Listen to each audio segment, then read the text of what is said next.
Hi, my name's Phil. I like talking about politics, and in this video I like to discuss a few issues around the consequences of Brexit that government ministers deliberately sought to hide, which surely only makes their reveal the more distressing for potential supporters, starting with the Brexit ban on sandwiches. But first, if you'd like to be notified of daily news and politics, please subscribe to the channel and click the bell notification icon. So, yeah, Brexit banned our British sandwiches. They took our sandwiches. Sounds like a headline from the Daily Star, doesn't it? But this is basically what happened. And it was not an unforeseen circumstance. It may have come as a surprise to a great many people, but it was not unforeseen because I was reading and probably even talking about it last year. A Twitter clip in the description below shows Dutch customs officials confiscating sandwiches and other foods from people travelling from the UK to the Netherlands. And we were told that this would apply to lorry drivers. I remember reading about it in the context of lorry drivers, travelling into the EU. They've got a sandwich there, cheese sandwich, something like that, for their lunch, perfectly innocently. But, going through Dover or wherever. But, no, you can't do that. The reason is basically Brexit. Some people may understand that, of course, you can't just transport foods to the EU without those lovely bureaucratic forms that the government now think are a great idea. But and often you need health certificates with them.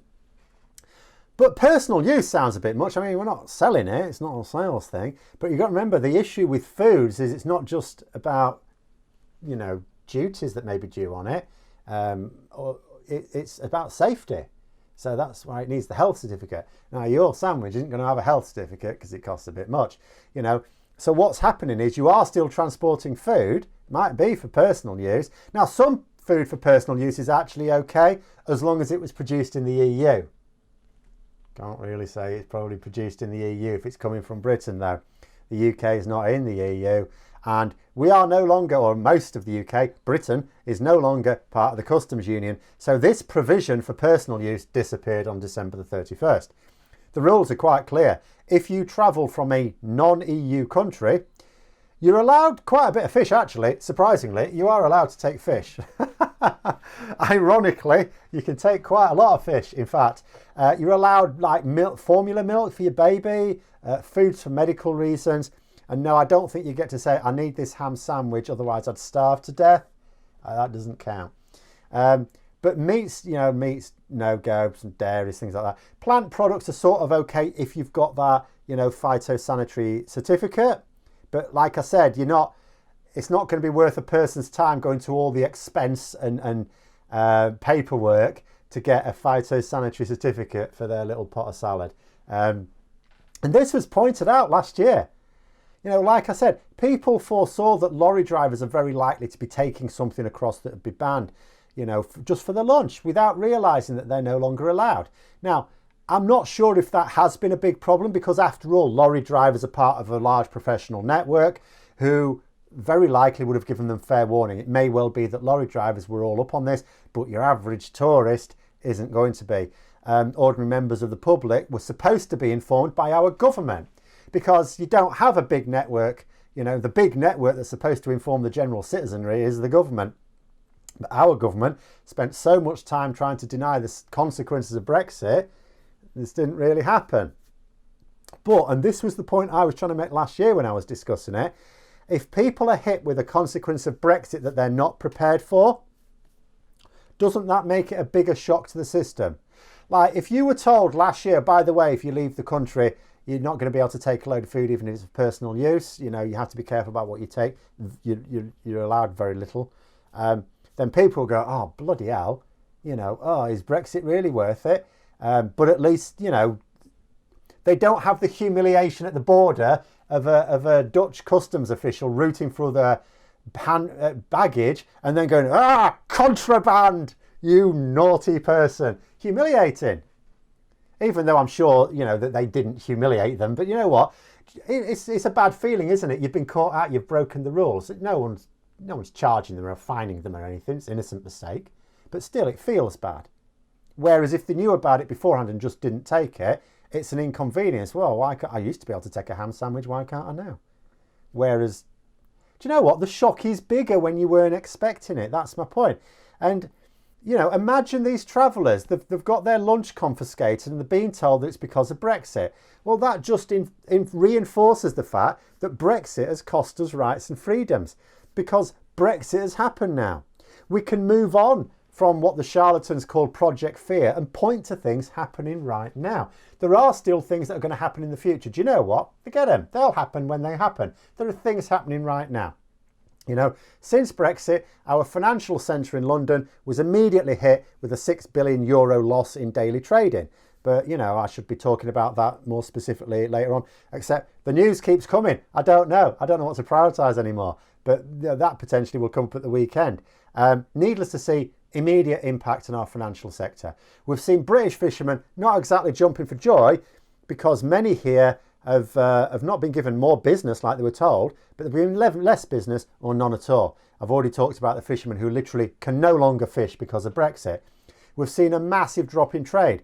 Business on both sides of the Brexit borders making the decision that they can't export across it because the paperwork is unintelligible or just expensive. A huge drop in freight capacity caused by EU lorry drivers wanting to avoid coming here, don't blame them, and our own not having the ability to transport much to the EU. You can go there and come back. So it's not efficient to use British lorry drivers, but it's often not possible to use EU lorry drivers. So we're a bit stuck there. We've seen food shortages in Northern Ireland that are going to get worse. We've seen fruit and veg shortages in Britain that are going to get worse. You know, that's according to the government. That is the government saying so. But, you know, put these consequences to any government minister before Brexit, before it hit, and they denied it. Oh, and of course that's not going to happen. Now, Michael Gove is saying that they always said there'd be disruption. No, he bloody didn't.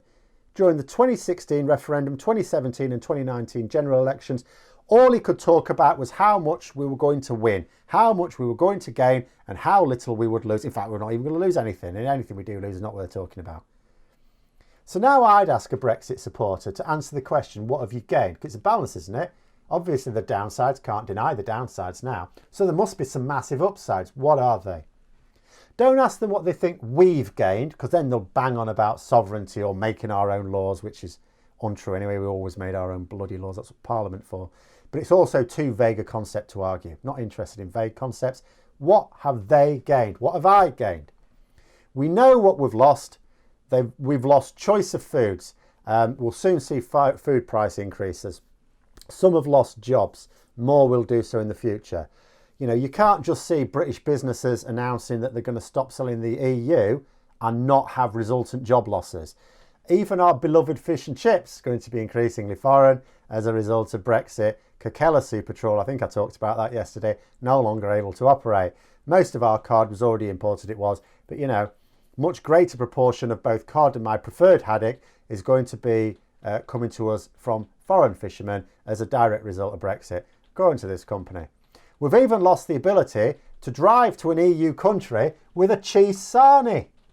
We don't even have the right to have a cheese sarnie. What have they gained? Ask them, what have you personally gained in order to balance any of that out? Point to me to a single person who's gained anything.